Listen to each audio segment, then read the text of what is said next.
এ ভাই এ কারো সাইকেল নামাও। না না সাইকেল নামান যেত না, তুমি সাইকেল কান্দো লইছো গিয়া। আরে ভাই এই যে কম জ্বালাত পেয়েছি না, এই যে শ্বশুর বাড়িতে বিয়া করছি, এই যে একটা সাইকেল দিছে আমার যৌতুক। আচ্ছা সেকেন্ড হ্যান্ড সাইকেল দিছে যৌতুক, দেখছো? ওন যৌতুক যদি দিছে সেকেন্ড হ্যান্ড, আমিও সেকেন্ড হ্যান্ড বিয়ে করছি বুঝছো। ওন এটা যদি চালায় এটা থাকতো না কিছু, দেখছো হয়তো কিরম মস্তে ধরছে। ওখানে যে এটা যে আমি কান্দলে ঘুরি চালিয়ে জানো, বেডে এটা খুব সরা। যদি সাইকেল কিনু তাহলে আমার বাড়ি একটা মারি করতো না, বেডিটা খুব ভয় হয়।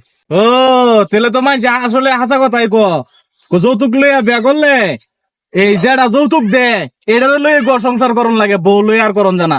রাত করে তো বুঝো তুমি সাইকেলের লগে তেমন লাগে তোমার যে হাল। হ্যাঁ ভাই এমনি হাসা কথাই কইছুন, মাঝে মধ্যে সাইকেলের লগে তাহলে লাগে বেডি বাদ দেয়া। দেখছ, এই কারণেই যৌতুক লইয়া বিয়া করন নাই। যৌতুক লইয়া বিয়া করলে স্বামীদের কোনো দাম থাকে না।